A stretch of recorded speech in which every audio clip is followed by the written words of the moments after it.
Welcome in everybody to a Tuesday night edition of the show. Joe Quills here with you, and Flyers are kicking the crap out of Columbus tonight, but that's a good thing. And unfortunately, I didn't play the Flyers plus goal and a half, but took a night off from the gambling. But anyways, welcome in. Joe Quills here with you.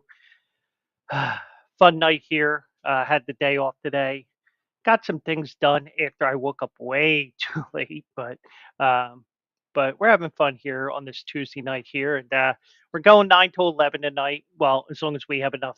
Well, I think we have enough things to talk about between now and 11 o'clock. So all the information is there on the bottom of the screen, and I do have a couple extra stories here as well if I get to them. If not, they'll just be in the box of trash I have underneath my table. Mike knows exactly what I'm talking about with that. So, but it is Tuesday night, and we are down to 7 shows left in the calendar year 2024.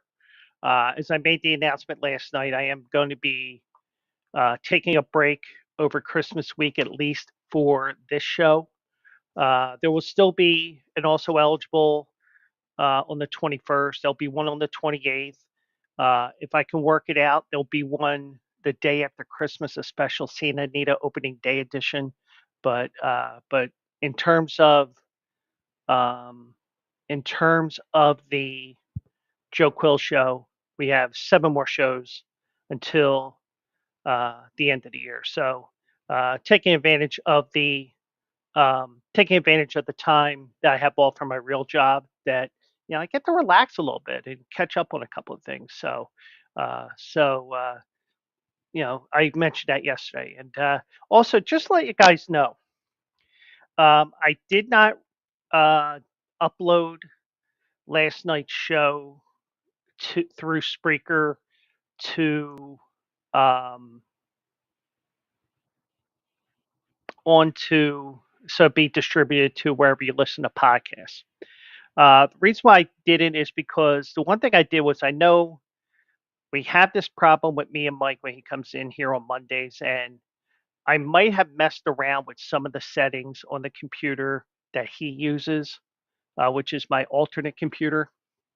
Um, I did something, and there was a lot of echoing on his end, and um, I was looking to see if I can find a program that would take some of that echo out if I can. So I'm looking around for a program that I can do that. So once I do that, I'll upload Monday. I'll upload today's show, and keep you guys give you guys as many options as possible to get to the show. The main thing you want to do is if you want to watch live, you want to watch at twitch.tv/Joe Quills. I'm also on the Bleacher Brothers X. I'm also on both mine and the Bleacher Brothers YouTube. So I give you all kinds of options to watch. But I am an equal opportunity person and probably spreading a little too far. But hey, once we get the people in here, But but the one thing I do want to tell you guys is one thing I did want to do is I did want to get that podcast up, but there was a little bit too much echoing involved, and I rather would just um, I rather just work on that, see if I can save that file. And for some reason,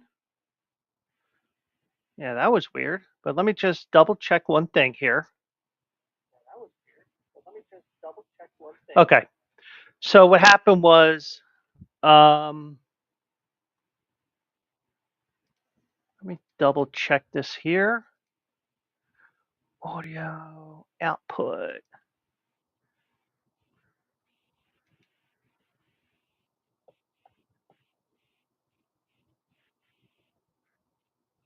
Okay, I guess I'm on the right one. Okay, um, so I'm gonna have a night tonight where I'm not gonna be seeing um, I'm not gonna see the microphone icon going up and down. So if you don't hear me too well, let me know.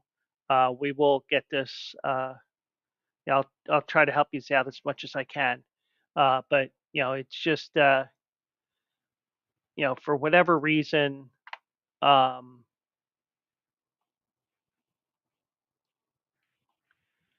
Let me see. Microphone. Okay, so I fixed that as well here. I don't want to go to the webcam mic unless I have to, but we're set here. So anyway, so I think I got everything under control here. So we'll get through everything here. So some interesting stories here and there, uh, and one thing I did want to mention is one thing I didn't put on here that maybe I table it till tomorrow, but if you want me to talk about it, I will. Um, I did my college football playoff tournament brackets, um, and the one thing I said was um, the college football playoff had a different setup. Well, I did have a bit of a surprise with the rankings. So, but nothing really too. Um, that's not what I wanted.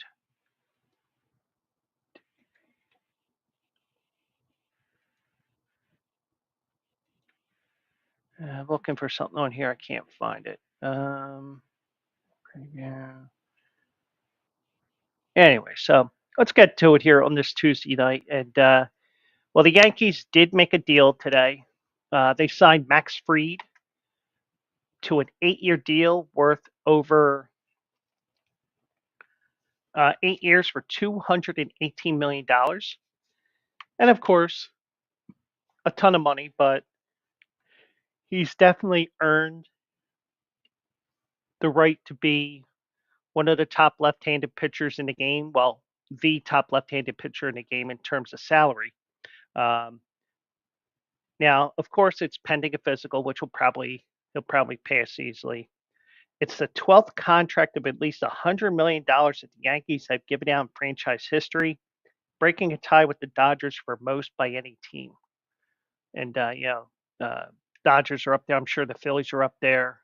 Uh, you know, a couple of teams we know that are not up there are the Pirates and the Rays, just to name two. But you get the idea. But um, so he blossomed into one of the best pitchers in the league uh, while he was with the Braves for the last 7 years. He's a two-time All-Star, um, 2.81 ERA over the past 5 seasons in Atlanta, ahead of Corbin Burns among MLB starting pitchers over that span. So, he's the type of guy that you did not want to face uh, at any time. So, you know, now what's the good part is it Braves take a hit from this. So the Braves take a hit on this, um,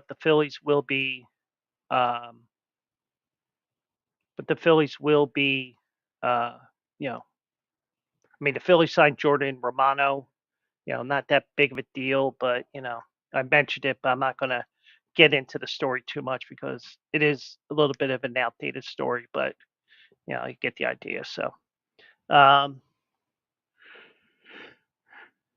he doesn't overwhelm hitters with his raw stuff, but his artistry on the mound and his ability to go deep into games were attractive to teams in search of an opening day type starter.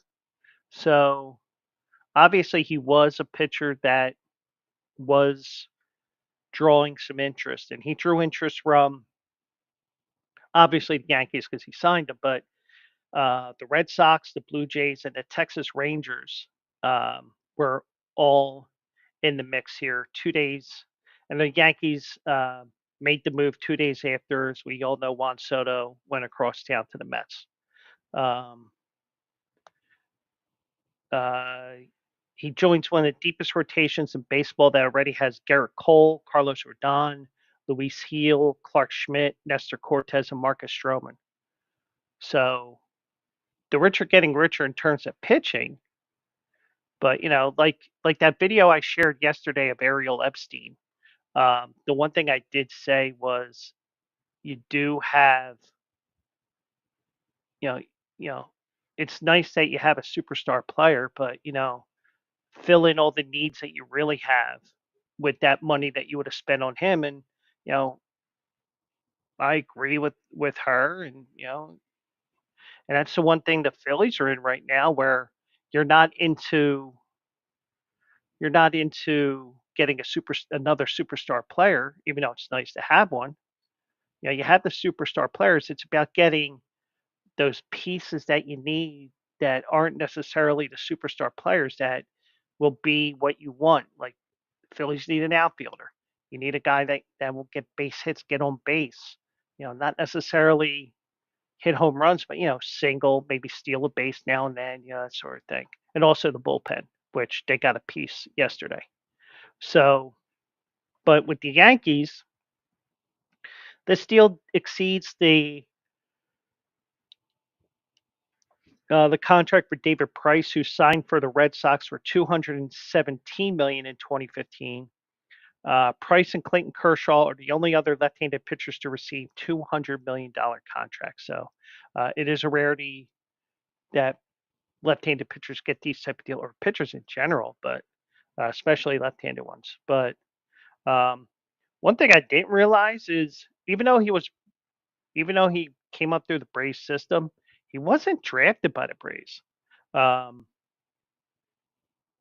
he arrived in Atlanta as a headliner in a trade for Justin Upton after undergoing Tommy John surgery following two disappointing seasons in San Diego's farm system.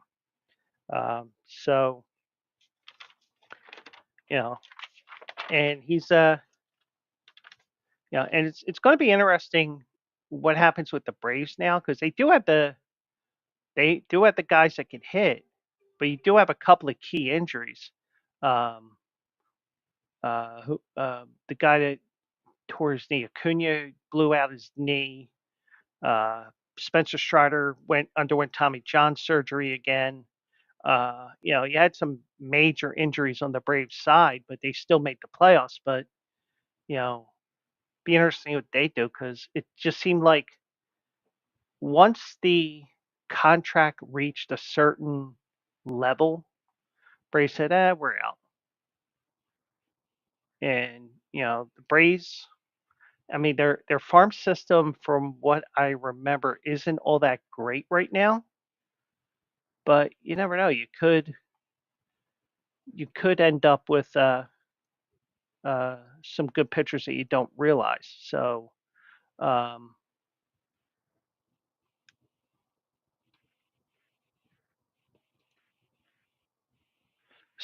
you got to realize that sometimes you just rebuild with what you have. And I think that the Braves are going. I mean, the Braves are still going to be tough in the division. Right now, it's the Phillies and the Mets. Some will argue the Mets are better because of the fact that they got Juan Soto, but Juan Soto hits, but he doesn't always play the field well. I shared that video, even though it'd probably be, oh, Joe's just showing that because he's a Phillies fan, and yeah, I was in a way, but you know, but you got to be a complete team to win, and and you also got to be a team that doesn't go cold at the wrong time like the Phillies did the last 2 years. So, but Burrow's. I'm looking at my sheet and I see Joe Burrow because that's the next story. But you that's it's a great move for the Yankees. They're going to have plenty of pitching next year. They're going to be tough to beat.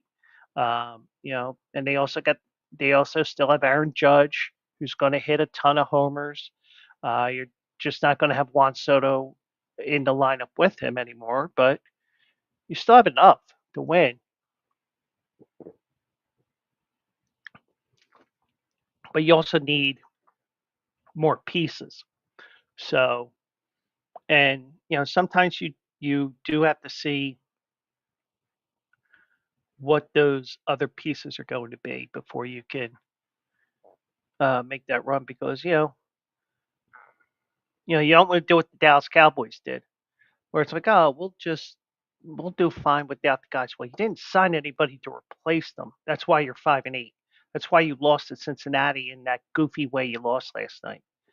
The Yankees are doing whatever they can to win, and you know, it's nice that you can spend $35 million on a pitcher. You can spend you can try to spend 760 million over 16 years for a guy. Um, but in the end,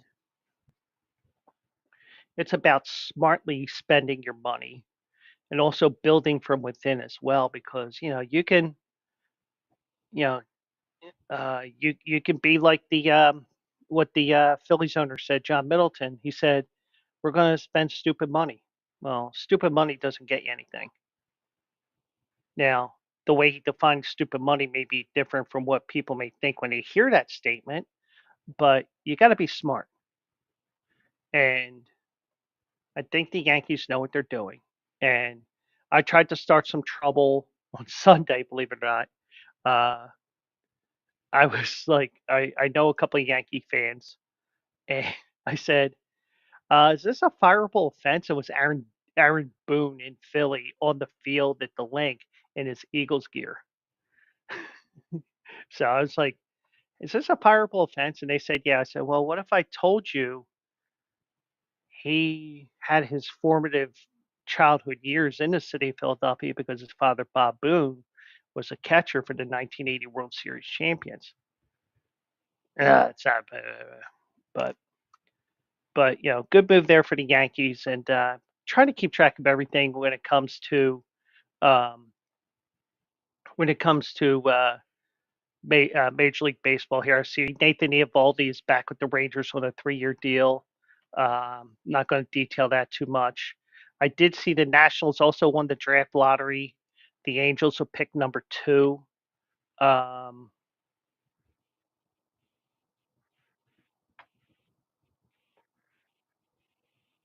um,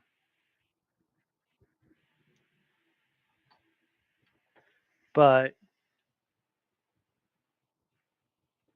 there's all kinds of rules here that I have to look into here. But the one thing is the draft lottery, in my opinion, it's just, to me, it just seems like it's about, oh, we're going to stop tanking by having a draft lottery.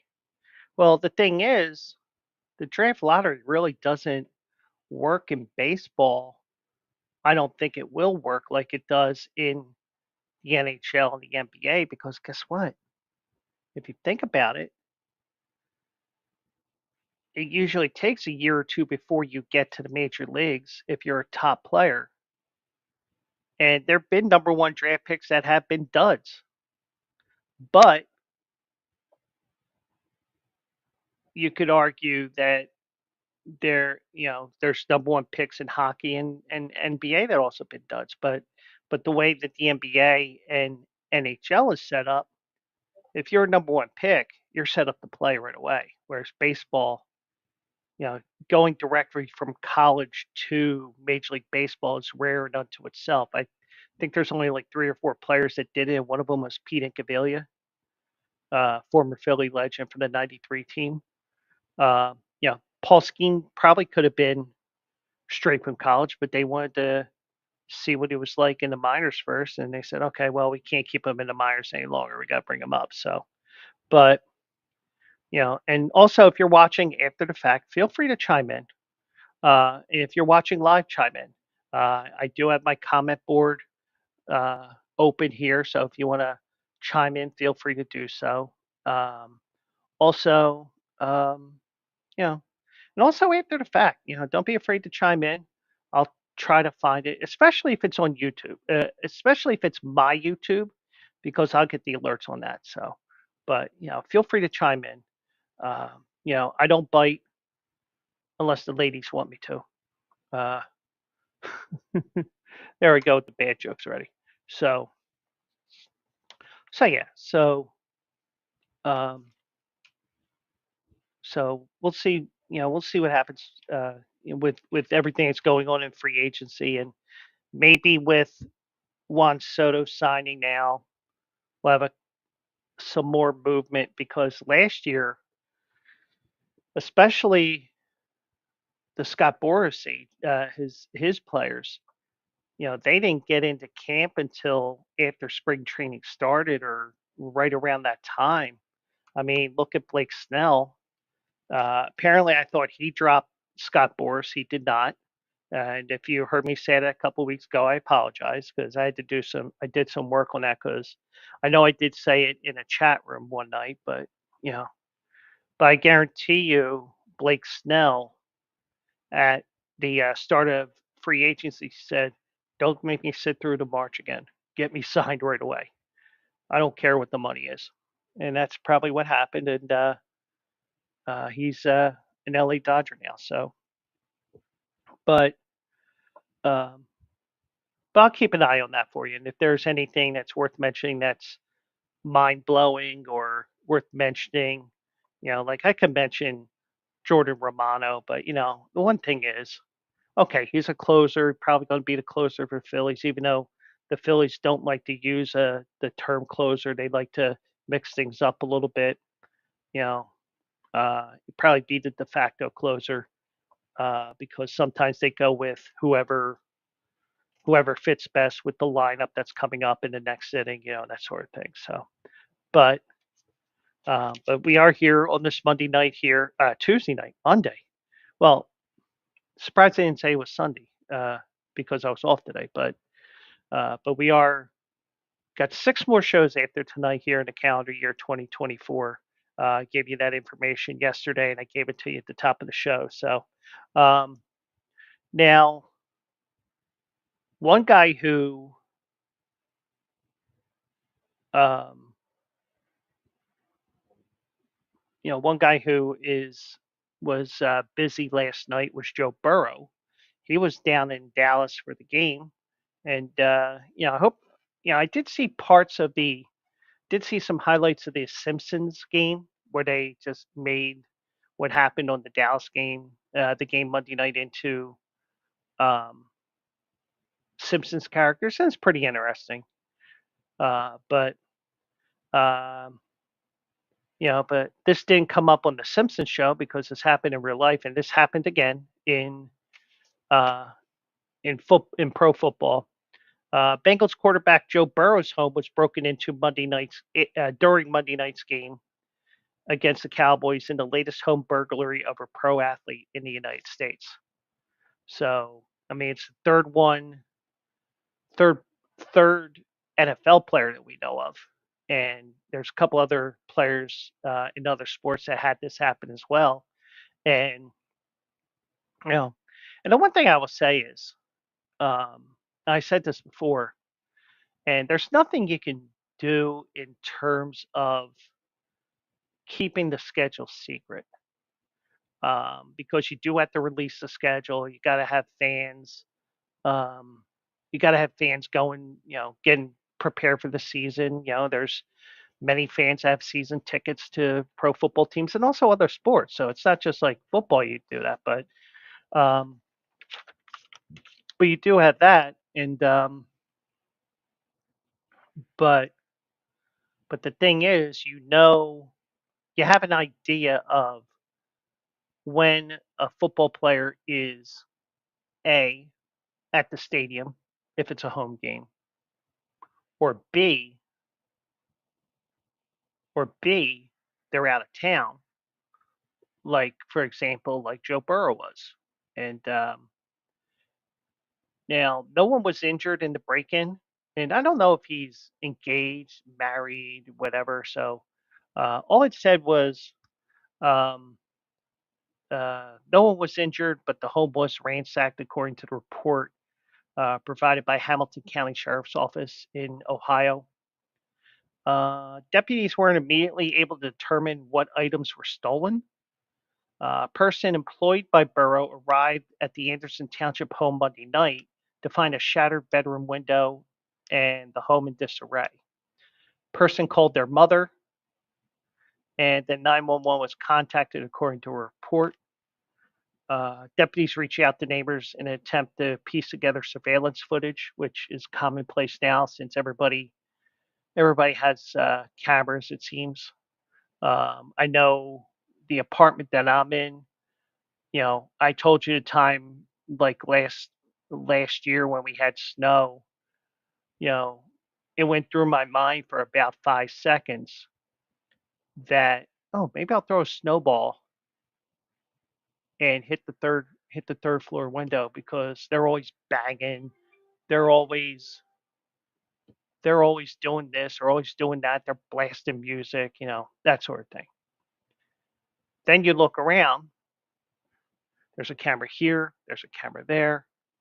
So, but the thing is, I mean, and also with my apartment being directly below it, can you imagine me trying to explain to management that my window was broken because I'm trying to hit the third floor window and I hit the second floor window, which is mine? Nah, I mean, as much as you want to do something, it's like, okay, well, I can't do it. And also, you have cameras. You don't know how far out the cameras go and everything like that. So, but the thing is, when teams are going to be out of town because on the schedule that Cincinnati plays in Dallas on December 9th, and you pretty much have an idea. They go out of town they fly out on Sunday the 8th. They'll fly out probably middle of the day. They'll get there at a half decent hour, have a meeting before, have a meeting on Monday, but I don't know what his status is in terms of girlfriend or fiance or anything. I couldn't care less. But thankfully no one was injured.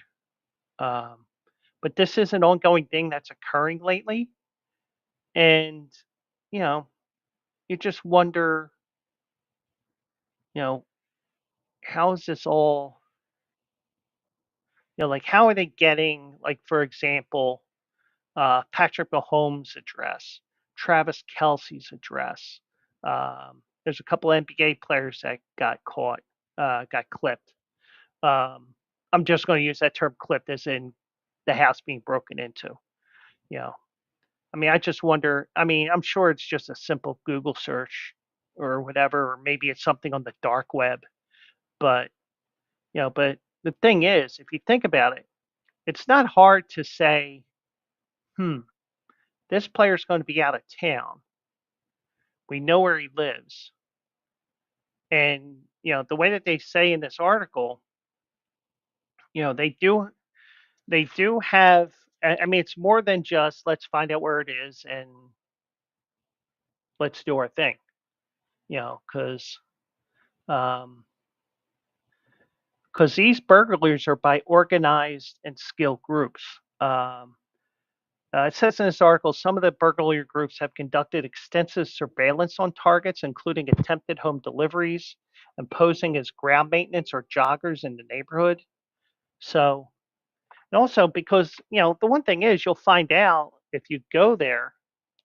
By the way, Flyers 153. I mean, the one thing is, if you think about it, you know,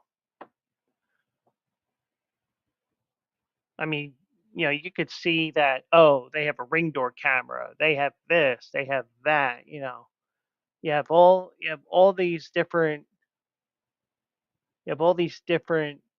things that you have. So it's like, okay, well, we can't go here. Or we find out, oh, this ain't the right house, something like that. But but I mean, they're organized and skilled groups that want to try to get into these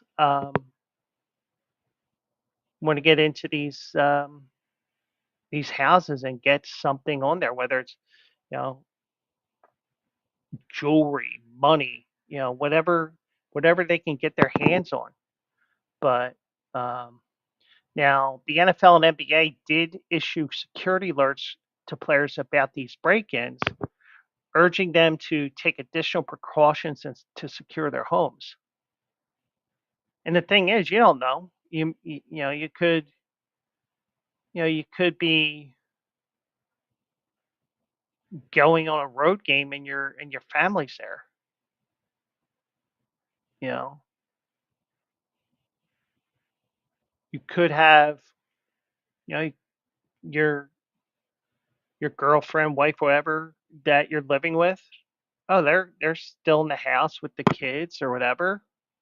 The kids are too young to go to the games, and something happens there.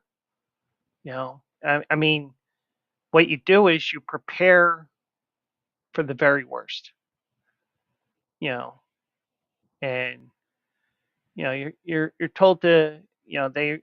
I mean, even with the NBA, they even got stereotypical with the NBA players and said, "Oh, get guard dogs and everything." I was like, but um, now the NFL did say homes of professional athletes across multiple sports have become increasingly targeted for burglaries by organized and skilled groups, and also the fact that, like, let's take Juan Soto for example. Oh, he's getting paid $51 million for the next 15 years. Well, let's go to his house and let's see if he's stupid enough to leave money laying around the house or jewelry or whatever. And those that are watching this, I'm not saying to do that because, even if you don't like the person, especially if you're a Yankees fan, because guess what? He went to the other team in your city. You know, there's a line that you have to draw where, okay, well, we'll burn the jersey, even though we're going to burn a jersey that doesn't have his number on there. You burned a jersey, but you know what? What happens if Max Fried takes 22? I don't think he will, but I don't know the number situation in the Bronx. But what happens if Max Fried is 22 and you like that pitcher, even though he's with the Braves for the last 7 years? Well, guess what? Now, because you burned that jersey and he's wearing 22 because, the Yankees have a limited supply of numbers because they've retired everybody's number that basically won a championship for the most part. You know, Now you got to buy a new 22 jersey because guess what? You burned the old one. Now I can understand burning a Juan Soto jersey if you got a jersey, if you got a knockoff one at one of those stores across the street from Yankee Stadium because it has the last name on there. And the one thing I will say is I respect a Yankees fan. And mind you, I understand why they would get a knockoff jersey. It's because of the cost. But I respect a Yankees fan who has a jersey that looks real, has the number on it, but no name.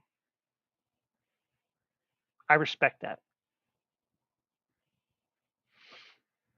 To me, that shows that you're a Yankees fan and the Yankees have never had a name on the back of their jersey. At least I don't think they have.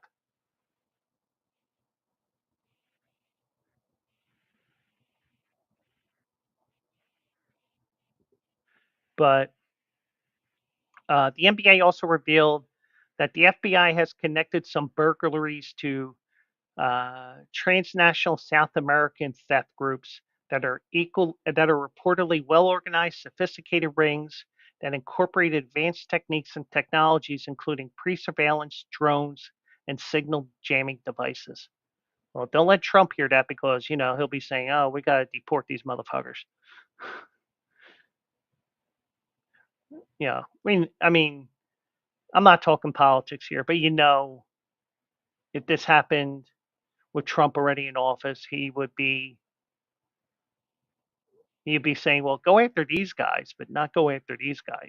You know how he is, but I'm trying not to go political here, so please do not talk politics with me because that's one of the few rules that I have here is we do not talk politics. Like like I'll make a quick one liner about that, but it's not anything. But the show is not based around politics; it's based around sports. Um,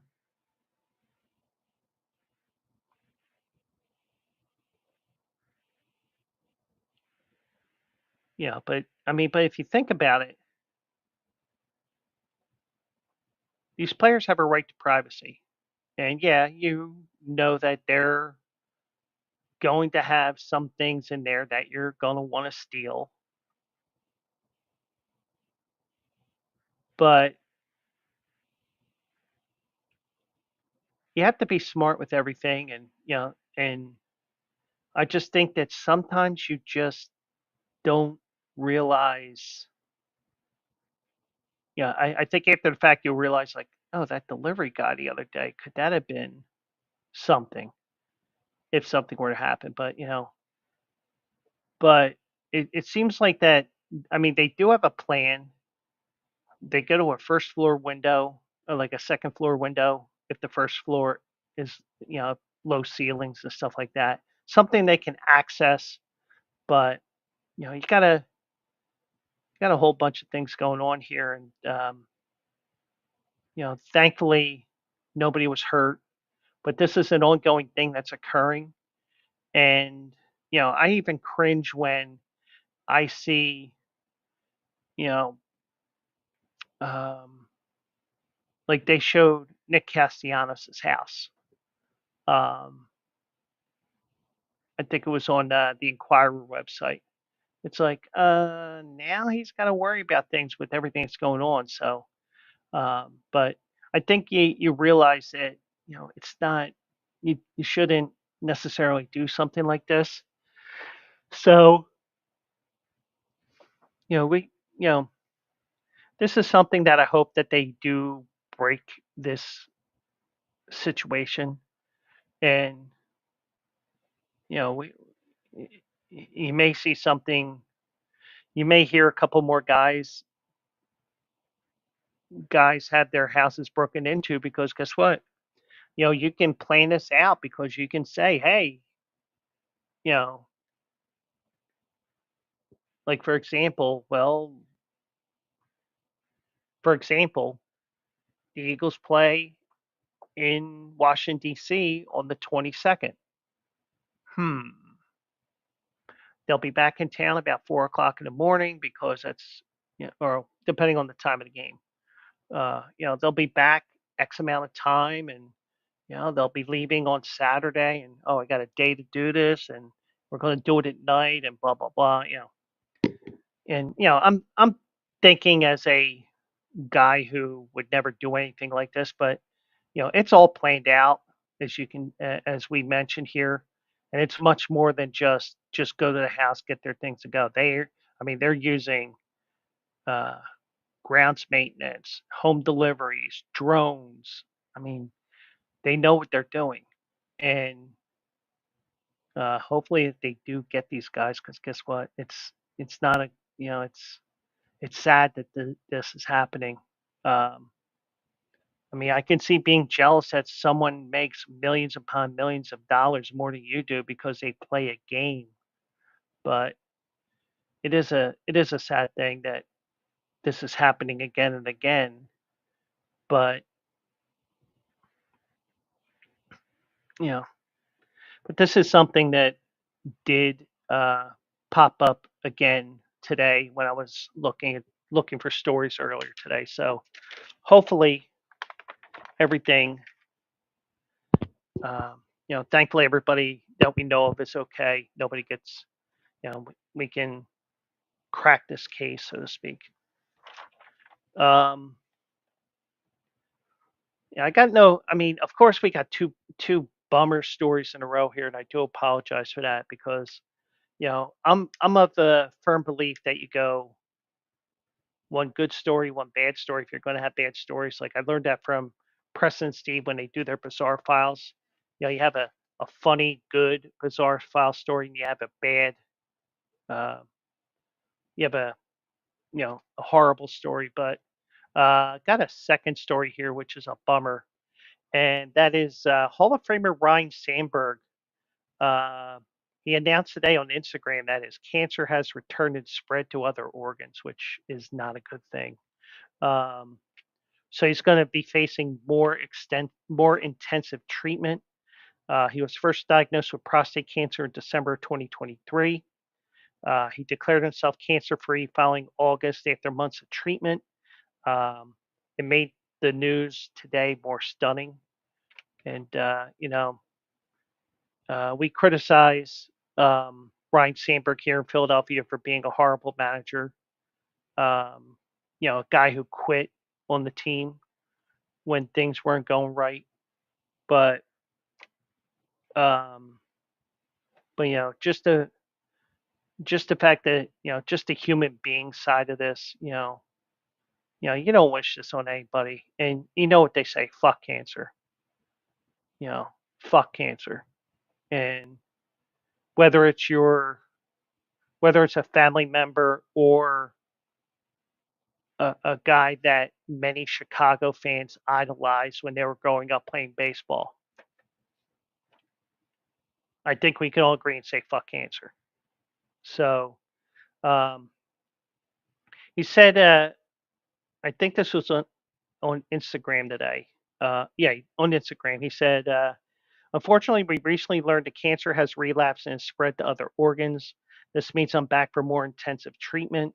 We will continue to be positive, strong, and fight to beat this. Thank you for your thoughts and prayers for me and my family. And you know how he played 16 years in the majors and all that. But um, Cubs owner Tom Ricketts said, Ryne is an inspiration to cancer survivors everywhere. I know all Cubs fans join my family in sending positive thoughts to Ryne and keeping him and his family in our prayers as he faces the next round of treatments to defeat cancer. Ryne has the heart and soul of a champion, and that will serve him well in this challenge. And, the one thing is, that's, you know, I mean, I remember when he was briefly with the Phillies before he got traded. And, you know, I mean, like I said, fuck cancer. It's not, I mean, that's a horrible thing to happen. And, it's a sad thing. And hopefully he does get through this round. Hopefully, he does go into remission once again. If he was in remission, by the way that this is worded, but um, and I'm trying not to be mean in saying that or whatever, but uh, it's you hope that everything goes well for him. Thoughts and prayers to him and his family. Um, Hopefully, he fights through this just like Tom Ricketts said, like a champion, and gets through this. And hopefully, he has a long life after this, because it's not. It's definitely not something that you wish on your worst enemy. Um,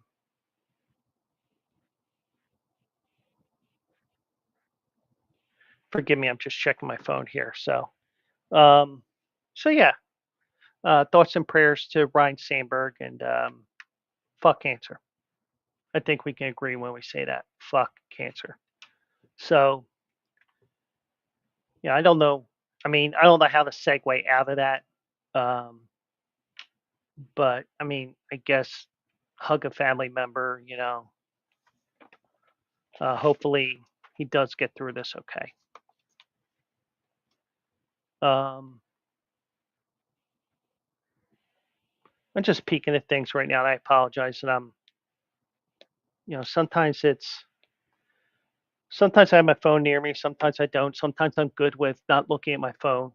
Like for example, last night AJ texted me during the show, and I'm not complaining, because sometimes things have to be sent out. Sometimes you forget that, oh yeah, Joe's streaming tonight. And the one thing is, I will tell you this before we get to our next stories. We're trying to put a little bit of sorbet after that horrible story that was released today. Um, the one thing is with me, um, I've gone off on my Facebook page a couple of times about how people IM me for the dumbest shit imaginable. Now, if it's Bleacher Brothers related or it's job related to redacted company, okay, I'll accept it. You know, I may not respond right away, but I will get back to you. But if it's stupid shit that people know that I'm working and they expect me to respond, I'm not responding. Even though I was off today, got something around 4 o'clock. It's like, dude, I work till 7:30. And I have another person who asks me stupid questions, but I understand the person, things that are going on. I'm gonna refrain from saying what the issues are because even I don't know what all the issues are. And personally, even though I don't want to, you know, just give me a roundabout idea of what is wrong. Um, because I'm the type of person where I'm not going to, I'm not going to pry at whatever. Now, if you allow me to pry and I can help you and everything like that, yeah, I'm going to try to help, whether it's just being that ear that you need or talking to me or whatever, that's fine. But I just know that there's a lot of stupid stuff that occurs that I'm just like, no, I'm not answering you. You should know I'm working. You should know I have a job. You know I'm working my ass off. You know I'm getting screamed at nonstop. Just stop it. Now, I will say this. If it's Bleacher Brothers related, if it's job related, I'll say family related, but my family, um, even though I know that's not nice, but you don't know the whole story behind that. And, you know, I'm not going to get into that. But I just feel like sometimes you just have to realize that sometimes it can wait. But the only problem is if it waits, I get done work at 7:30, 7:30 and 30 seconds, there's that DM. Boom. But the one thing is, um, if you email me, I'll see the alert. But the one thing I'll say is, just realize that I do have a very stressful job, you know, and I do end up,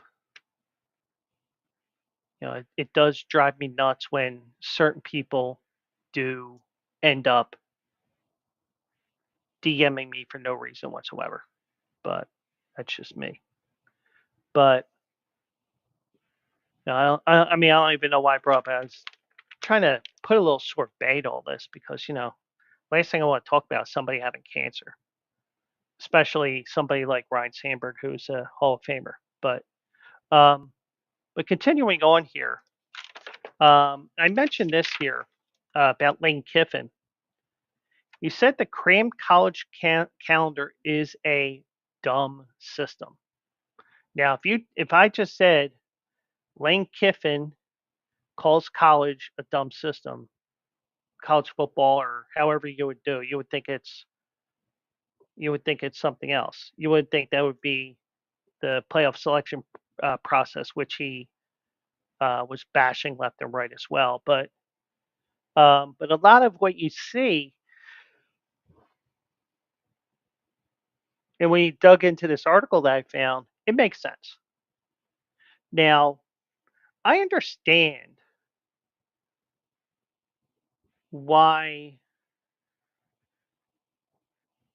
at least I would think, why the transfer portal is open after the regular season. Because the way the football season works with everything that's going on, it's occurring right about the time that fall classes are over at these universities. So not only is it about the regular season over, it's also the fact that a lot of these, well, most of these universities are winding down their fall semesters or quarters if you have a quarterly system. So you do have that. Um, Now Kiffin, who's been outspoken about his team and others from powerhouse SEC not getting in, well, guess what? You just didn't get in, so deal with it. Um, he ripped the college calendar, which forces many coaches to juggle a transfer window while preparing for bowl games. Legitimate point. Now, the one thing I will say is, and I don't know how you can make this legal in a binding contract, but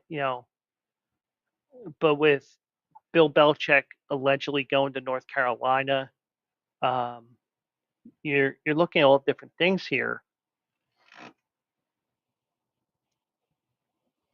Um,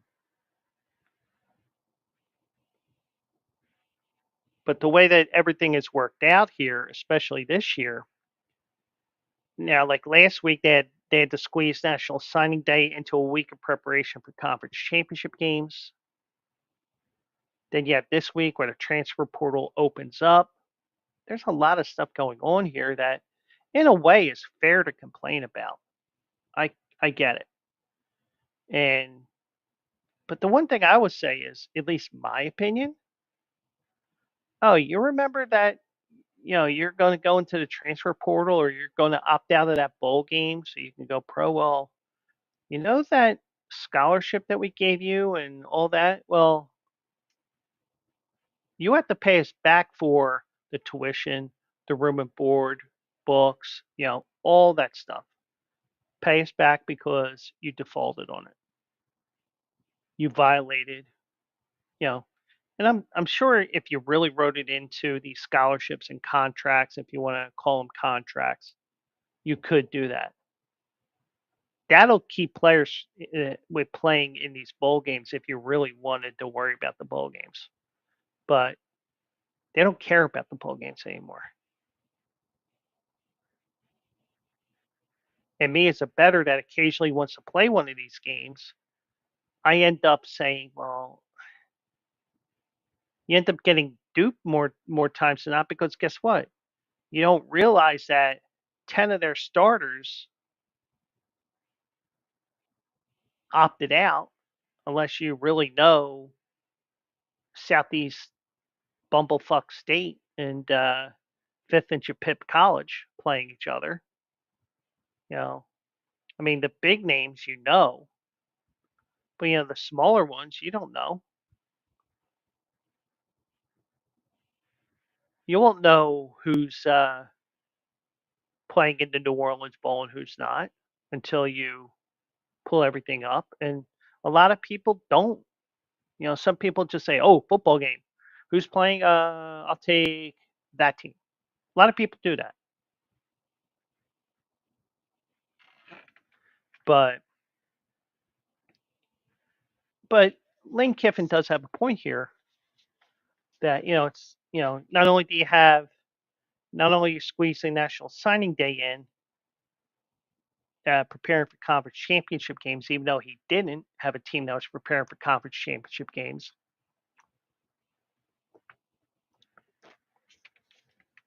Now you got the transfer window while you're preparing for a bowl game, which is a fair criticism in my opinion. And also you're getting ready for a game and it's like all of a sudden, deuces, I'm in a transfer portal or I'm opting out. That does happen as well. Um, Kiffin said during a video conference call for coaches headed to the Gator Bowl, he said, "We just try to make the best of the situation. It's really just a dumb system." Um, Kiffin's comments came after first-year Duke coach Manny Diaz confirmed that starting quarterback Malik Murphy had entered the transfer portal, leaving Henry Beelan or Grayson Loftus to start the January 2nd game in Jacksonville.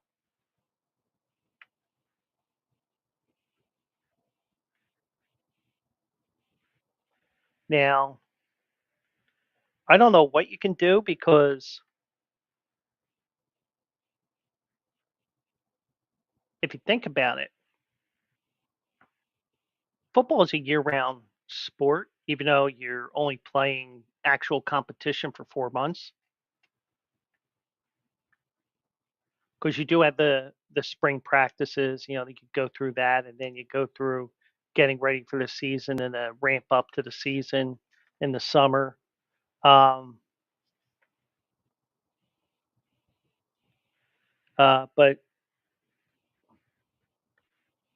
Kiffin said this, and once again, makes a ton of sense. Think about what we're talking about on what Diaz just had to address: a quarterback going in the portal. Just think about what we're talking about. The season's not over yet, and there's a free agency window open.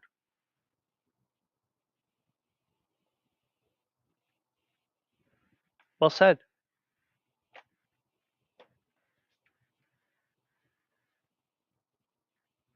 And they haven't adjusted this over the last couple of years. And yeah, the transfer portal is something fairly new, I believe, over the last 3, 4 years, maybe another year or two after that, but it's not been a long term thing. But um, Kiffin added just to think, if the NFL is getting ready for the AFC NFC playoffs postseason, and players are in free agency already. It's a really poor system, but we have to manage the best we can through it, and hopefully someday it'll get fixed. True.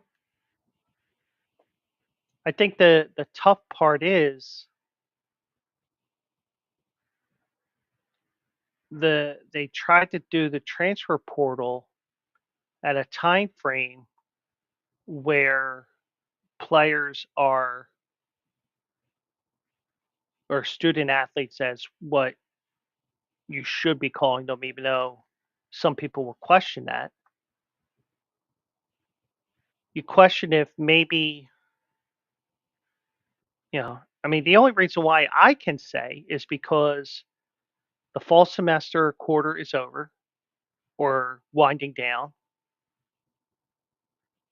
Let's make sure they get enrolled for their next school for January, whether it's the winter quarter or the spring semester. That's why, at least I would think, because it coincides with the end of the football season. Now, of course, different sports have different transfer windows, I would think, but at least to me, that's what it sounds like, what it looks like, even. But um, but Kiffin did say that his quarterback, senior Jackson Dart, is planning to play in the Gator Bowl. Um, but the Rebels could have some other starters opt out of the game, and this is becoming more and more a ritual here in football, college football, where, oh, I can't play in this game because it's going to hurt my draft stock.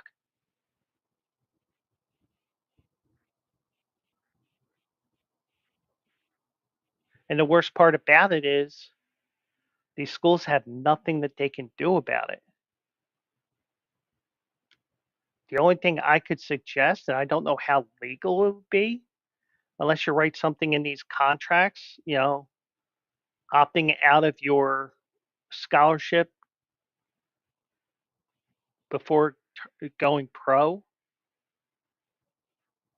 violates this contract that we have and would require you to pay tuition, room and board, and all that other stuff that we are paying for you to play football here at the University of Blank.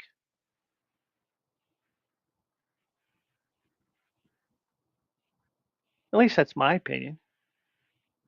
I mean, that's what I would do. Whether it happens or not is another thing.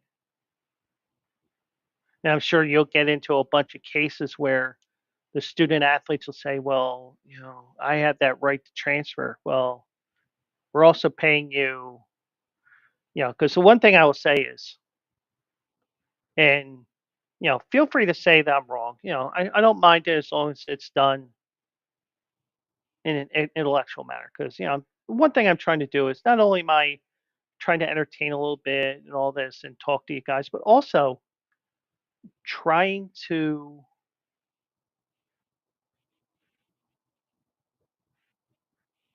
trying to think about this a little bit, and I just wonder if you can do that and say, well, guess what? You got to pay us our tuition back, because the one thing is, back in the old system where players weren't getting paid, as if 3 4 years ago was the old system, so to speak. Let's think about this. Me, I'm getting debt going to school. Matter of fact, happened twice to me because I went to school, quit for a number of years, and then went back to school and finished my degree, and then ended up getting my master's degree.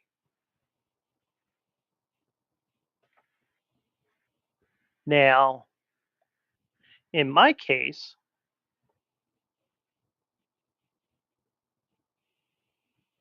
you know, I end up with a bunch of I end up with a bunch of bills. I end up with 10, 15, $20,000 in debt, whatever it was in my first go round. That was back in the 90s. Kids today, if you go solely on the old system, they're getting one, two, $300,000 in student debt, and good luck paying that off,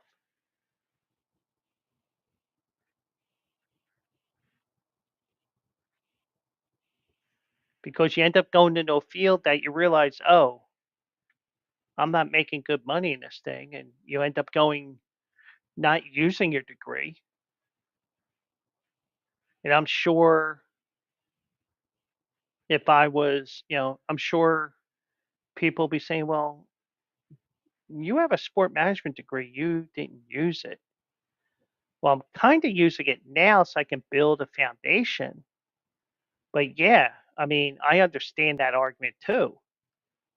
But the thing is, these kids have thousands upon thousands of dollars of debt.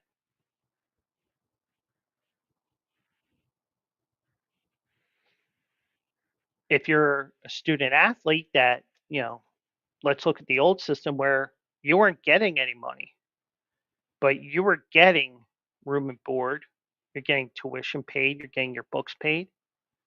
That's all the stuff that I have to pay that you don't. So, you know, barring whatever was in the agreement, as long as you don't, as long as you don't lose, I'm calling it a contract, but you know what I mean. You don't have a contract. I mean, you violate your contract, so to speak, then you got to deal with whatever. But you're talking about players not being able to, student athletes not being able to do anything outside of these meal plans that they may have or anything like that with the school or whatever. But, you know, so it was like, but, it's, I mean, it's a tough decision. I understand that, that the name, image and likeness thing can be a good thing. It's just that it's being used in ways other than what it's intended to. It's being used to lure people in, which was not the intention. Oh, we'll give you X amount of money to come here. And we saw that with the UNLV quarterback that said, oh, you didn't pay me. I'm out. I'm going into the transfer portal. I'm redshirting too.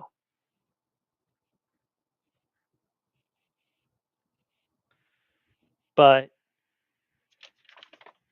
I agree with Lane Kiffin.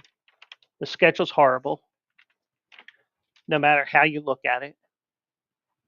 But I understand why the football transfer portal, or at least I think it's the football transfer portal, why it's this time of the year, because it's more than just the regular season being over. It's also the academic calendar as well. But at least that's me. But you know, but I understand, like, you know, the name, image, and likeness thing that I brought up as well. So feel free. Um,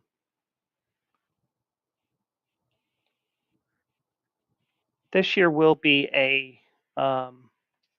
be interesting to see what happens with all the bowl games happening and who exactly has opted out already. And of course, you have to realize, well, all these players opted out. Well, how do I make sense of these games? And you know, it may be maybe if you're in New Jersey or a casino that does something like this, you can bet on these games after the games are over, which is not supposed to happen. Well, this I found on Instagram of Action News here in Philadelphia, 6ABC WPBI. Since Atlantic City is only about 60 miles to the east of me, um, it doesn't happen all that often, but when it does, it seems like a dream come true for sports gamblers, being able to bet on a game after it's already been ended. And it's just that, and I think with a couple of the stories that you do mention here, I just think it's like the programming of the game and everything. And you'll see a couple of situations here that come up. You do have situations that do come up where, um, um, but I don't know what you can, you know, but in a way, good for the guys who caught it. Now, I don't know if the casinos are after the guys who won this money, cashed a ticket, got the money, and basically said, "See ya." But um, I know for a fact if it happened on a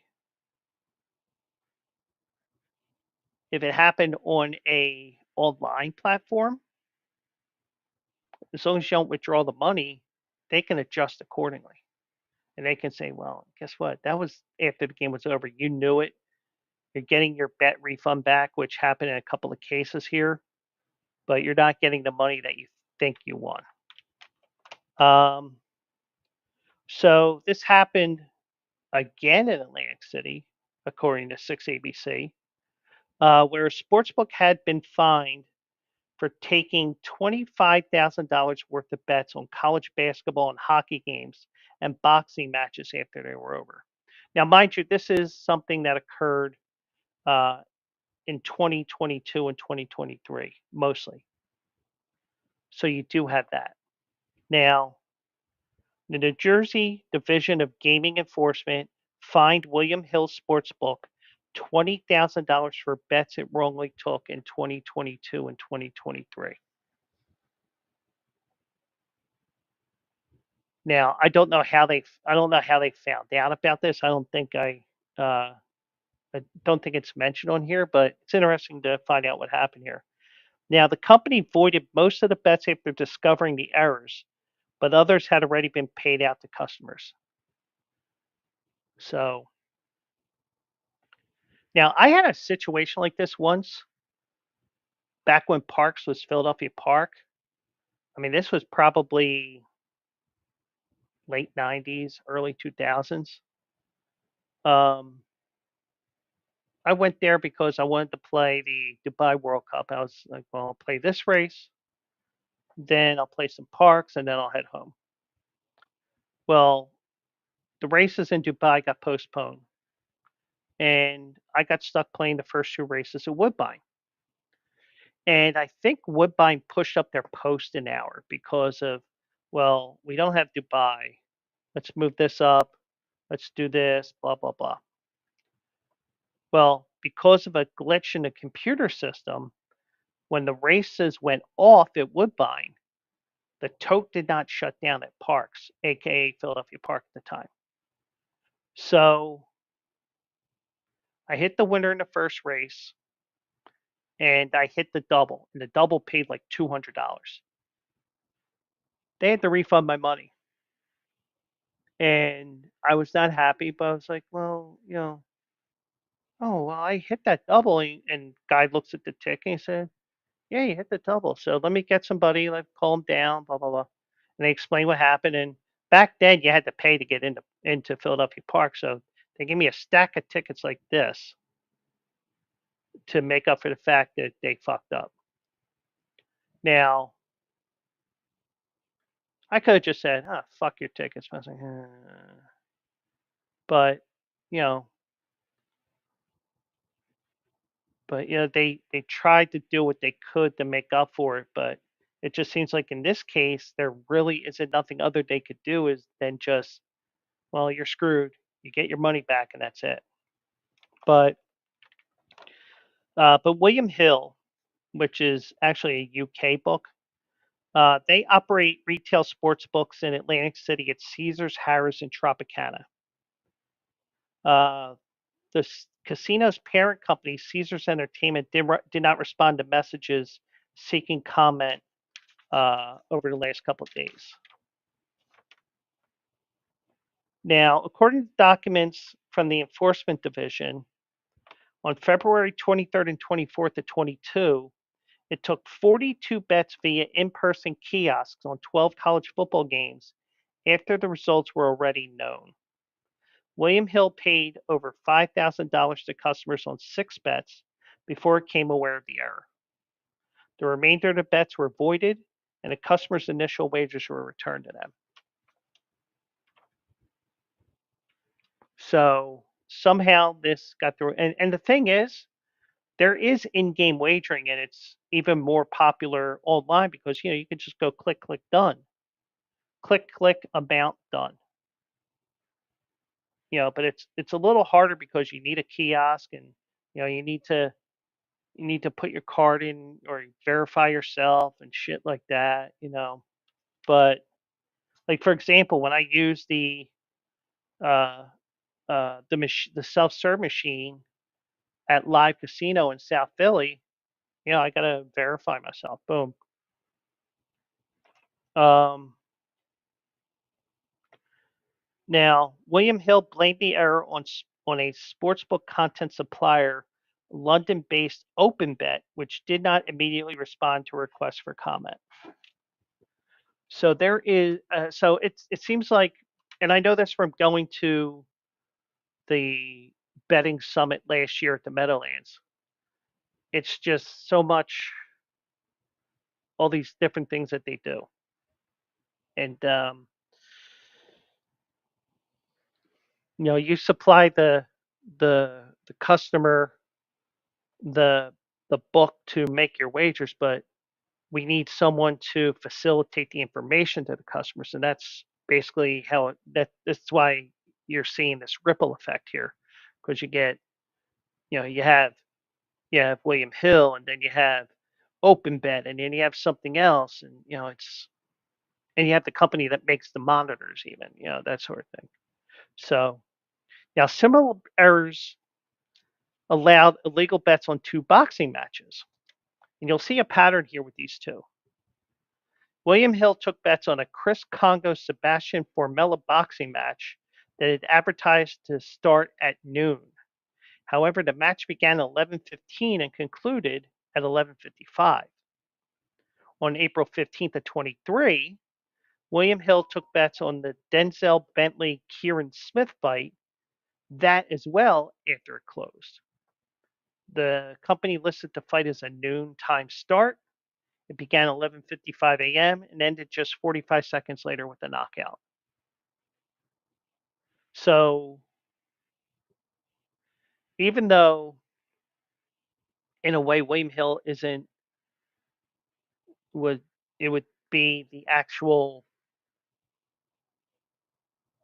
I mean, it would be open bet in this case, but you're still responsible for taking this money. So, even though the error is not on your part per se, you're still responsible. It's kind of like how, your defensive coordinator gets himself into trouble doing something.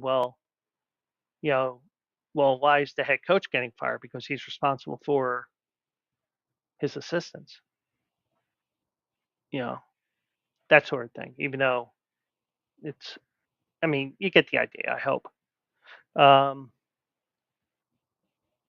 the division also fined Amelco, a London-based sports betting technology company, $10,000 for violations, including allowing sportsbook PlayUp to take bets in March 2022 on Transportation Secretary Pete Buttigieg becoming the next president of the United States.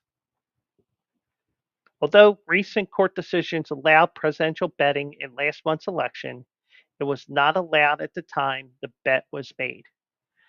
And the one thing I will say to you guys is someone who has dabbled with different sports books and also, for example, DraftKings, I'm able to use it in New Jersey and in Pennsylvania. So, for example, a couple years ago, I went to Atlantic City with my dad, and he goes, "Well, let me, let's watch the game or whatever." And I said, "Okay, well," or he said, "I'm going upstairs for." I'm like, "Okay." So I pull out my phone. I'm like, "Well," and I didn't know anything about DraftKings, because I don't know if at that time I didn't know. Well, can I use DraftKings in New Jersey because I still had money in the account? And I was like, "Well, I want to play the football game, whatever." So I'm like, "Bump, bump, bump, bump." Oh shit, it works. But the one thing I will say is, if you have a DraftKings or um, you have a FanDuel account or whatever, a lot of these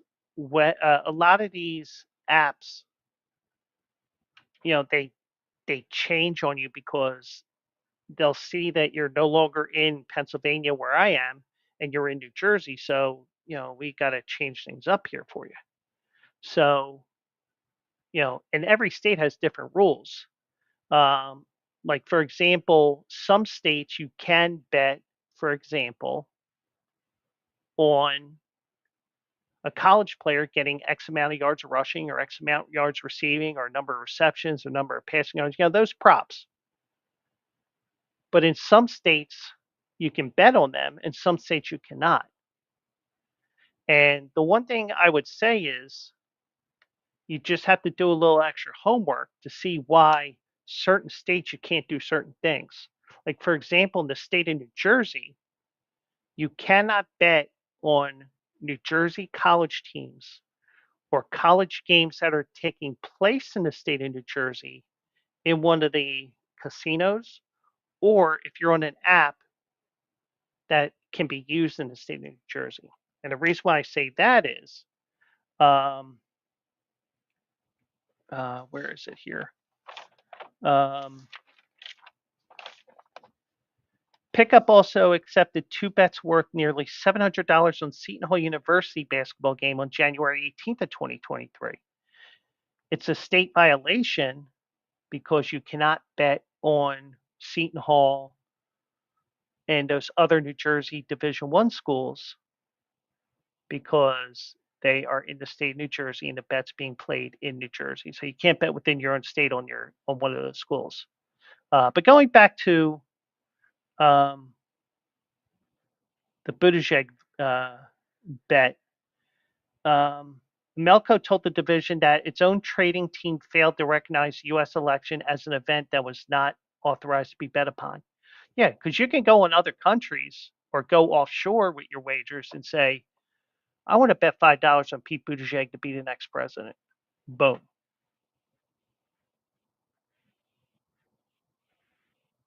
That's what you do. But in the United States, there's restrictions on certain things. And also, we have all these checks and balances that, if something doesn't seem right, we're going to pull that from the betting menu, at least in the short term. Um,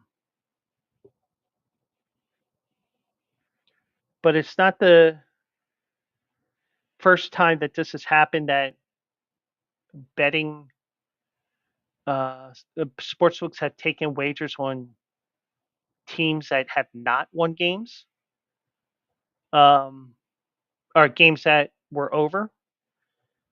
In November of 21, the division fined the Malta-based sports betting technology company Canby Group and Chicago-based Rush Street Interactive $1,000 apiece for taking bets on a British soccer game that was already over.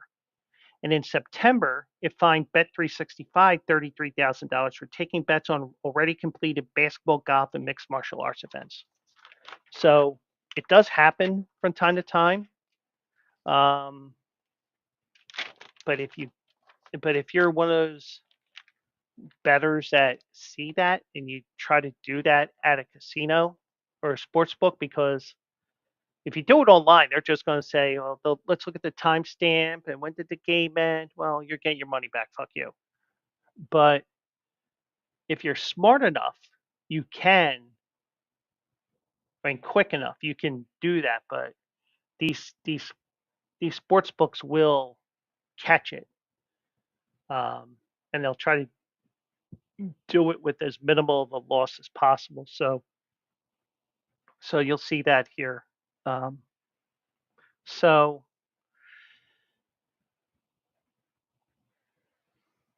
so that's the one good thing about these sports books is if you're in a particular state, you can you know you know I mean, if you're using a digital sports book like FanDuel, DraftKings, Rebet, you can do that as well. And well, since we're talking Rebet, let me tell you about Rebet, and that's probably the smoothest segue I've had all night tonight. Well, segue uh, as I screw up the segue here. Anyway, well, first of all, let me give myself one of those for being a doofus. So, anyways, what I was trying to say is Rebet is a partner of Bleacher Brothers, and you get a 100% deposit match up to $100. And I am about to give you guys the link in chat. So if you're on YouTube and on if you're on my Twitch or on either of the YouTubes I stream to, you will be getting this shortly. Um, Let me pull the. No, it's not the one I wanted, dumbass. Um, Let me go over here. Boom, boom. So yeah, it's a social app. You can follow people that you know, or you can follow me, you can follow AJ, follow Toby, follow Bleacher Bet. Follow the different people that are a part of Bleacher Brothers. I give out bets from time to time. AJ and Toby and Bleacher Bet, they like to do it behind a paywall, so to speak. Me, I don't mind sharing my picks, and I haven't done any picks the last couple of days on Rebet, um, but I've shared the link, the code, um,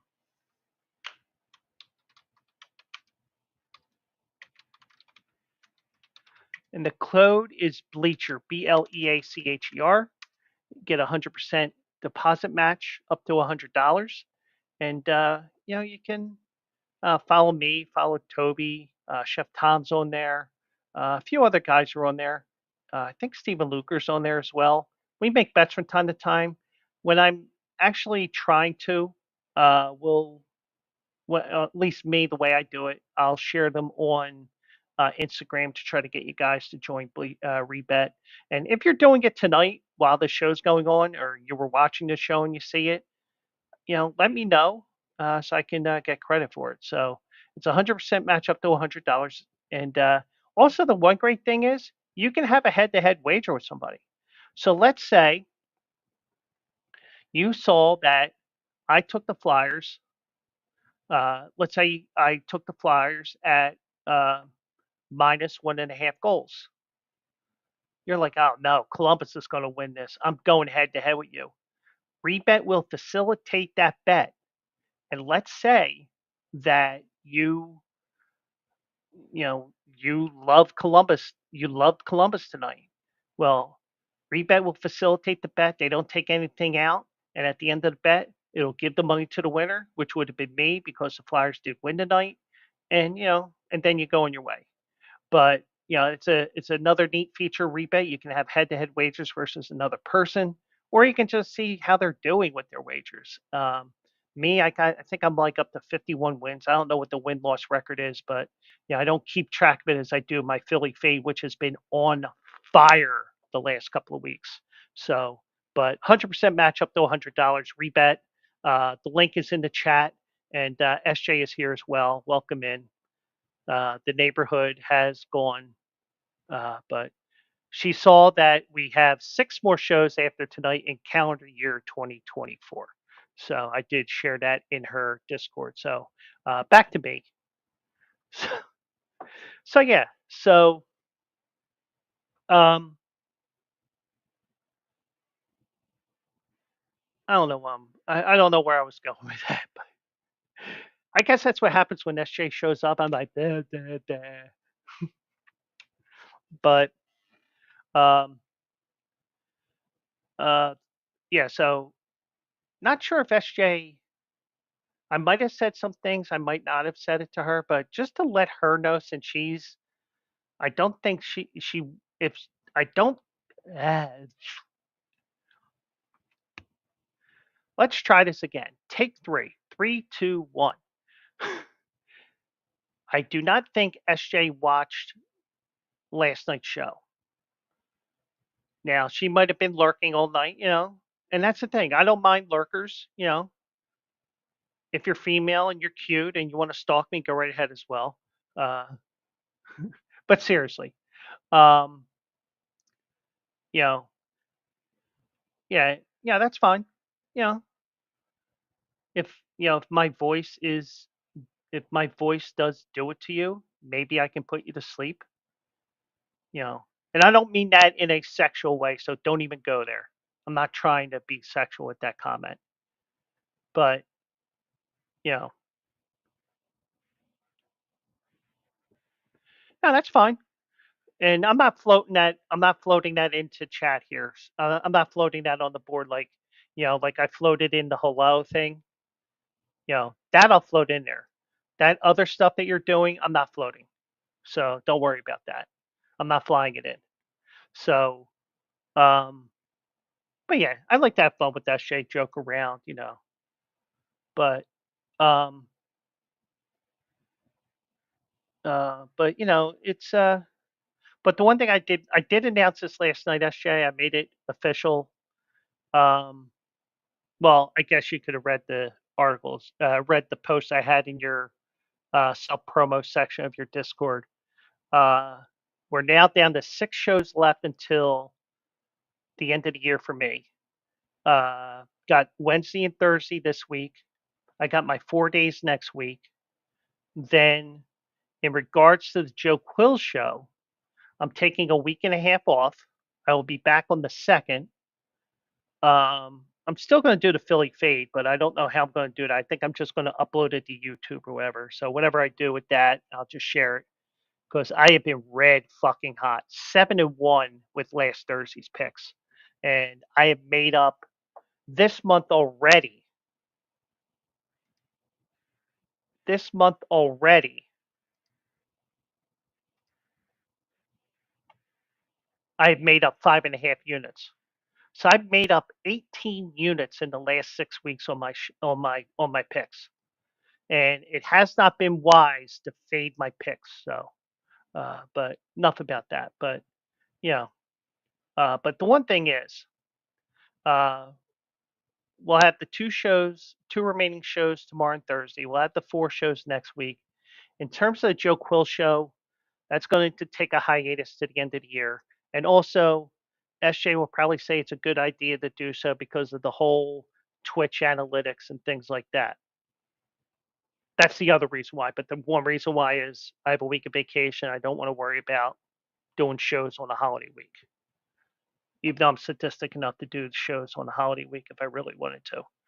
But, you know, So we got 6 shows left in the calendar year. Also eligible will be every Saturday. So I will make a token appearance on the 28th. I'll still have my show this Saturday and the following Saturday, the 14th and the 21st. I'm going to do a special show on Thursday, the 26th at 10 a.m., which will be related to Santa Anita's opening day. So, I mean, and those shows are so easy to do. I mean, it's the typing beforehand is the tough part, but once I get to doing it live, it's just okay. Well, I like this horse, or you know, if you use FanDuel, the FanDuel race book, and blah blah blah. Here's what I see, and you can get this promo, or things like that. But um, but but these shows, they can be taxing, um, if you let it. Me, I don't, because I treat it as my decompression from my real job, even though I was off today. So, you know, so just to let you know, it is official. 6 more shows this year, and I think you would agree with me that taking a break would help the Twitter analytics that we talked about in the past with becoming affiliate, and that's the end goal for yours truly, is to somehow get to affiliate, even if I have to play games on here. Um, you know, it's just that the games that I like to play are not the games that are um, really good at um, to get people to draw in. But that's something that we can talk about when you're feeling better and whatnot. You know what I mean? But um, but yeah. So so last night's show, I started a new thing. Um,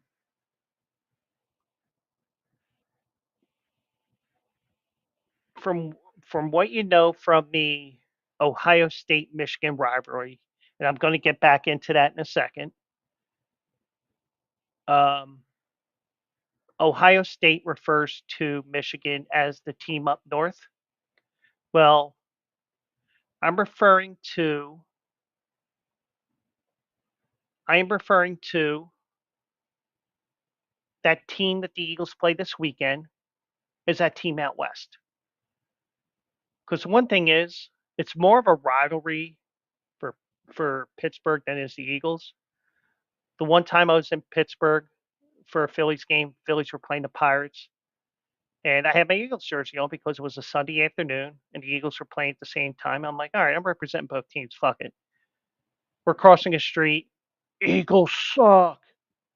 Well, the thing is, Pittsburgh hadn't won a Super Bowl in quite a few years before I got that. So, or at least I forget when this was, but I was like, all right, yeah, well, I'm not going to say a word because this is Pittsburgh, and you know, you're real tough there in your car, and probably got a micro penis on top of it because probably was a half decent car. So, um, so hopefully tomorrow and Thursday, I will remember to call that football team, joking around, as the team from out west, the team from Western Pennsylvania, whatever. But going back to this, some people do know Kirk Herbstreit as a quarterback from Ohio State about 25, 30 years ago. Well, I'm not sure if he has failed as a father or not, because his son Chase, who's the son of the analyst, has committed to the team up north.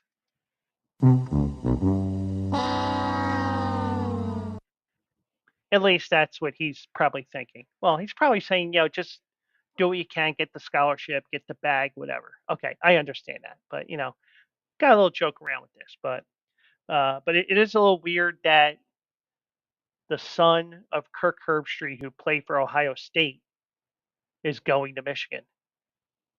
Can you imagine what Ohio State, Michigan's going to be like in a Herbstreit house for the next 4 or 5 years? If Chase Herbstreit stays at Michigan for 4 or 5 years, oh, that's got to be a 30 for 30. It has to be, right? But Chase Herbstreit will join the Wolverines on scholarship as the second quarterback in the program's 2025 class, alongside five-star passer, number one overall prospect Bryce Underwood, who signed with Michigan when the early signing period opened earlier this week. Um, but Herbstreit does not hold a rating in ESPN's class rankings for the 2025 class. So how good he is, we don't know. But then again, the thing is, if you think about it, how many times have five-star recruits not done a damn thing in college? And these guys where I don't have it all set up, damn it. Hold on.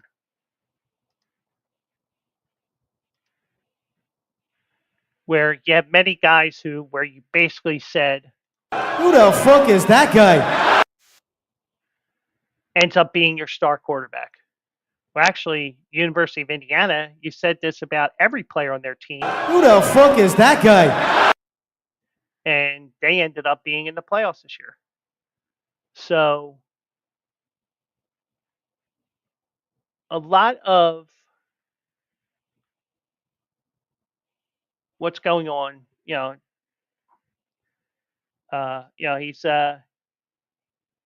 he played for Cincinnati St. Xavier High School. He had 26 touchdowns in his final high school season, leading Xavier to a regional final last month. Okay. So, and he does have his dad, and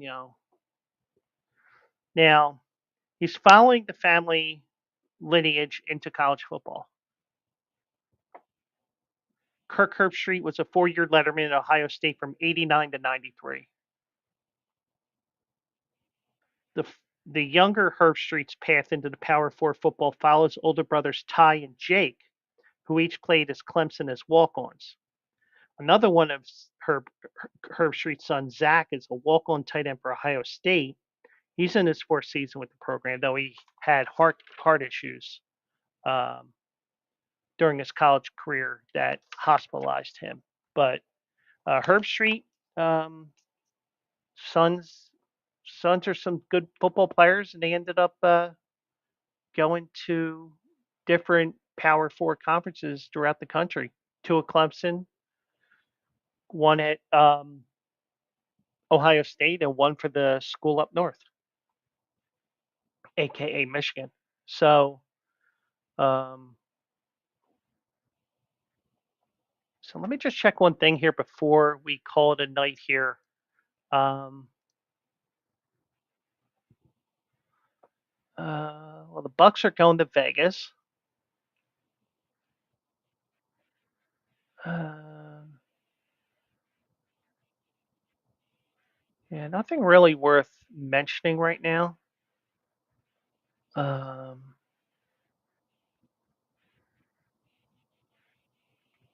but okay. So I am going to call it a show here tonight. I know we were trying to go to 11. Um, it's just we just ran out of stuff to talk about, and you know that's fine. It happens from time to time, but we'll do it live again tomorrow night at 10 o'clock, 9 o'clock. I don't know why I'm thinking 10, but we'll be at 9 o'clock tomorrow. Whoa, whoa, whoa, whoa! All right, Ron caught me.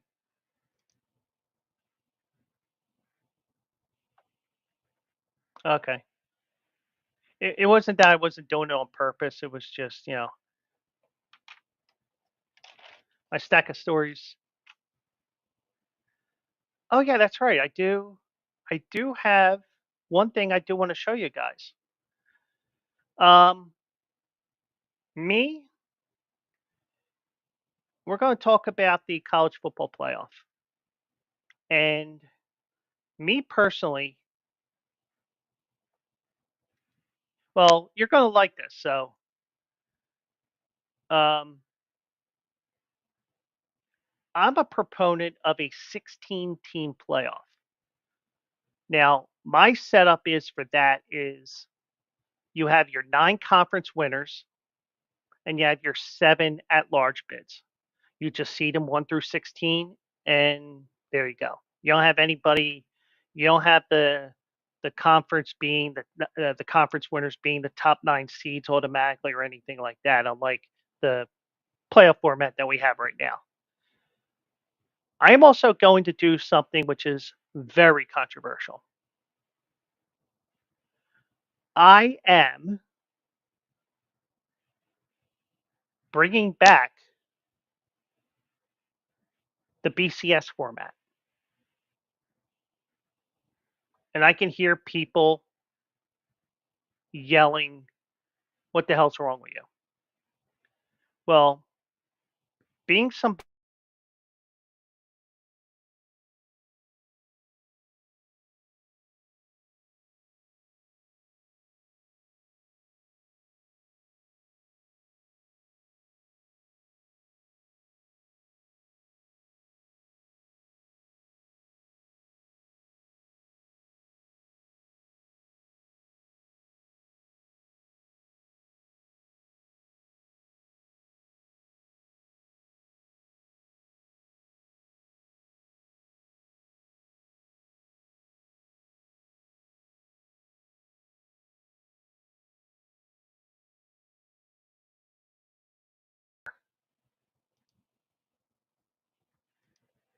okay, it comes up as I play around with it. So, all right, I'm back, video wise. Now, the thing is, we see it every year with the basketball tourney. You see a team that's ranked 60, 70, 80. They get into tournament as an at-large team, and they're a Power Four conference, or if you want to add the Big East and make it the Power Five in college basketball. And a team like Drexel, which may have like the one year they had like 27 wins, they won 13, 14 games on the road. They beat Syracuse in the Carrier Dome, then Carrier Dome when Syracuse was a top 25 program. They beat all kinds of other teams around the country, and they didn't get in because they lost the finals of the Colonial, which is now the Coastal Athletic Conference. So when you have eye tests, 99 times out of 100, the Power Four conference is going to win. Now, that was not the case with Alabama because SMU got that last bid. But I think that you will see is that I think you can argue that if SMU got blown out by Clemson and never came back in the game, Alabama has that seat. Alabama's facing Penn State instead of SMU. And I would have rather preferred seeing Alabama face Penn State because of my hatred for Penn State and everything that happened as a result of Jerry Sandusky.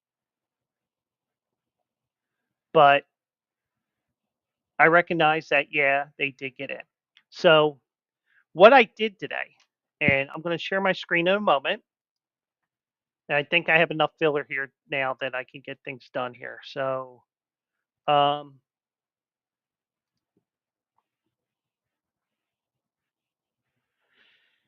and don't worry about all the numbers here. You don't have to worry about that.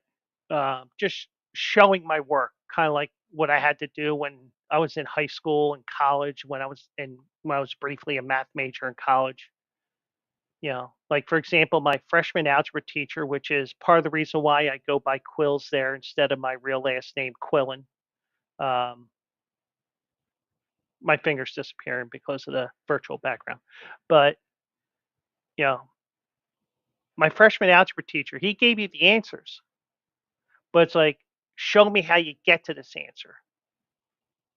So what I'm going to do is I'm going to show you my work. And I had to do the numbers a little bit differently because the way the BCS worked was you had 6 computer models, and it was the best 4 out of 6. Me, because I didn't have the time, and I didn't wanna deal with, "Well, I gotta take this one out, I gotta take that one out." I ended up using all 6 and combining them to 1 score. So, let me share my screen here, and I'm gonna be going through a couple different tabs here within this, file, so don't, let me go here, window, book 1. There you go. So what I did was, and I might even have to,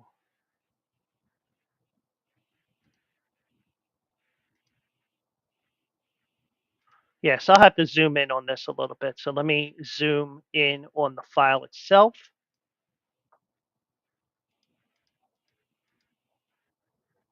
And, and thankfully I do know a little bit about Excel where I can do all these different formulas and stuff like that. So, so I tried to replicate the BCS formula the best way that I could. And in yellow are the teams that actually won the conferences. So Oregon, Georgia, Boise State, Oklahoma State, or Arizona State, I mean Clemson, Army, and then go down to Marshall, Ohio, and Jacksonville State. Those were your 9 conference winners. So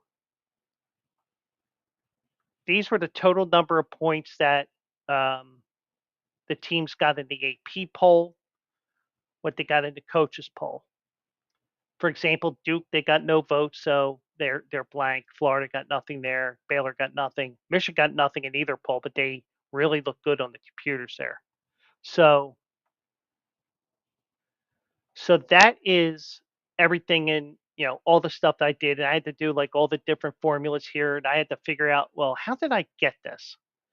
But the one thing I did that's different from the actual BCS thing is instead of just giving a school a 0, I actually gave them a negative number. Like, for example, in the A&H poll, which is whichever one it was. Well, let me go with Sagarin because that's the one that I know of. UNLV was 50th. So what I did was, if you were ranked 26, you get 0, like Kansas State did in the Massey ratings. And anything below that, you got a negative number. So so I had to tinker with this a little bit because you're looking to see and you're trying to see, well, this team is 19 here, I had to do some playing around. So these are all the numbers. I know you're like, dude, you know, you're just showing that you're a brainiac. Yeah, I know. But you need a brainiac to do something like this to say, hey, listen, this may be the better option here. So these were the rankings when I pieced everything together. And we will have a bit of controversy here because Alabama gets the final spot over SMU. Because you have 1, 2, 3, 4, 5, 6, 7. Because remember, it's 5 and 12. So Notre Dame, Texas, Ohio State, Penn State, Tennessee, Indiana, and Alabama. Now, with the 12-team format, I am keeping things the way that they are. Bank Boy, welcome in. Um, so, this is just me trying to replicate it the best I can with Excel without having to do some crazy ass uh, formulaic thing where I get to eliminate Oregon's 0.96 and one of their ones here. So based on what we had here, we have some matchup changes, but the big change is right here where Alabama gets in and SMU does not. So this is what my 12-team bracket would look like.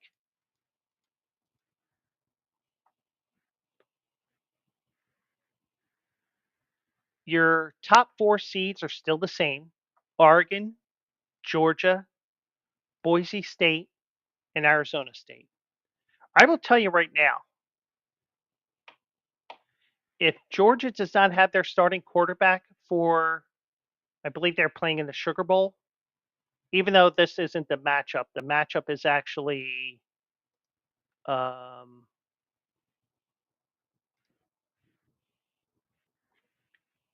it's Indiana and Notre Dame. If they don't have their starting quarterback, you may be looking at an upset there. But even in this scenario, I'd be worried about I'd be worried about Notre Dame. I'd be worried about Notre Dame if I was Georgia, because what if your quarterback can't play because of his arm injury, elbow injury, whatever he has? And this is the time of the year where you're going to say, well, he has an arm injury, but we won't tell you what exactly it is. As long as we have it on the injury report that it's arm, that's it. So, but as you can see here, my matchup are so much different. Because the 8-9 game is Tennessee, Ohio State. Mine is Penn State hosting Tennessee. So you do have a bit of a change there. You have the 6-11 game. Oh, wait a second. The 12-5 is Clemson and Texas. I have Clemson facing Notre Dame off of these stats. So you have some of this bracket that stayed the same, but some different. Georgia's a 2 seed. They're playing Indiana Notre Dame winner. In this matchup, it's Ohio State and Indiana. And Boise State's 3. They get SMU and Penn State for real. In my scenario, they would get Texas and Alabama, which would be a hell of a matchup. So that's using the current format. And, still, a lot of people don't like the format because, oh, Arizona State was this in the college football playoff rankings and this and that. But the thing is, my opinion, you're rewarding a conference champion. So I will say that. Now, Penn State, um, you know, Penn State here, Penn State and Tennessee, they would have to face Oregon. But in real life, Penn State gets Boise State, and they're probably going to be favored in that game if they beat SMU. But go Smooths, as I call SMU, at least this week. Um, so you still have the opportunity of upsets here, and that's the great thing about playing these games is you just don't know. The games are not played on paper; they're played between the white lines. So keep that in mind when you're filling out your brackets and everything like that. But quickly, here's my 16-team bracket, and what I did was.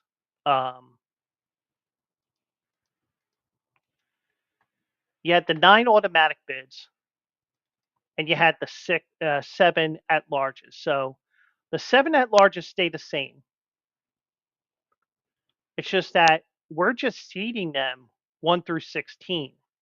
So when you go back here to the BCS rankings, you got 1, 2, 3, 4, 5, 6, 7, 8, 9, 10, 11. Clemson becomes the 12 because they're an automatic. Army's an automatic in my 16-team system because if you win a conference, you get an automatic bid. And then Marshall won Conference USA. Ohio won the MAC, and Jacksonville State won the Sun Belt Conference. So that's how I got the 16. And I pieced them in 1 through 16. So you're not getting any special benefit for winning the conference other than getting an automatic bid. And Oregon gets Jacksonville State, which is the worst ranked team that got in.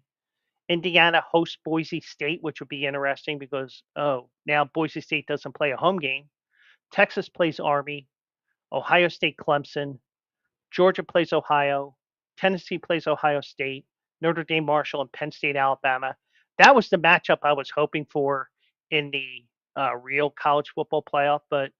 Um, but the one thing is, I'm not a fan of um, I'm not a fan of eye tests, and and the one thing I will tell you is, SJ went to UConn, so she doesn't have to worry about eye tests. Her UConn Huskies are getting in no matter what, whether it's men's basketball or women's basketball, whether it's at large or automatic bid. They're getting in unless they go 14-25.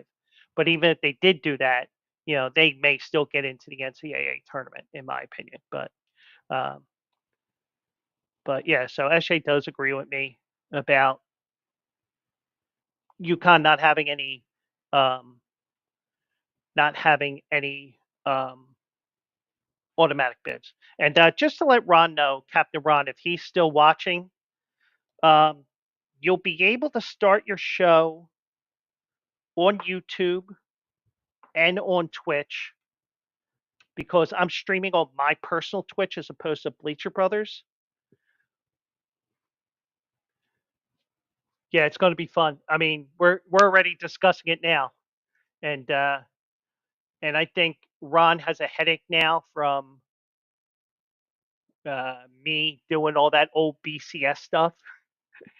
Probably wants to slap me upside the head as well for bringing that back, but but I think it works great with a 12 and a 16 team format if you think about it. But just to let Ron know, you can start on YouTube, you can start on Twitch. My personal Twitch is being used, not Bleacher Brothers, so you can start your stream.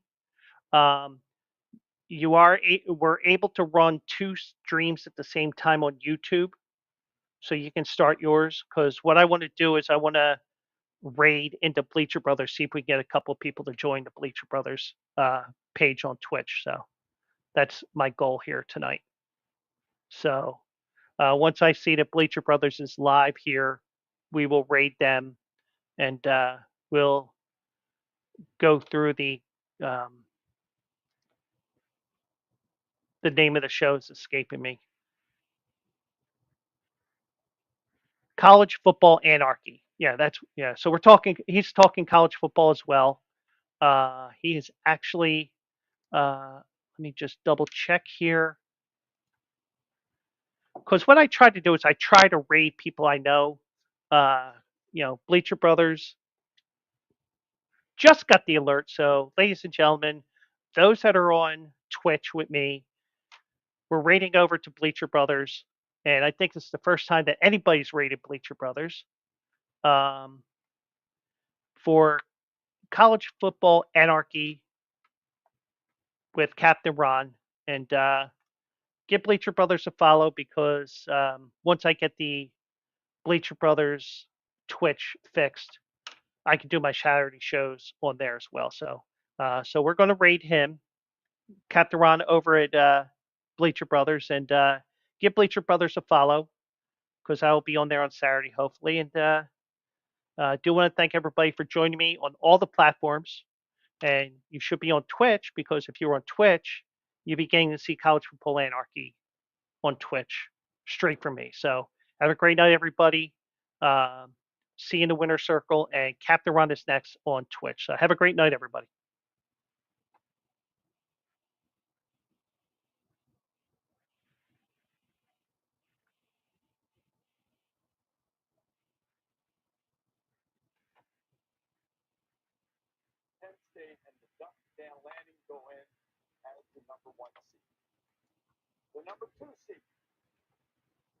Now, those that are still watching me, just want to let you know there isn't any special things that pop up on the Bleacher Brothers thing. So you are on Bleacher Brothers. So thank you so much for joining me tonight, and we'll do it live again tomorrow at 9 o'clock Eastern.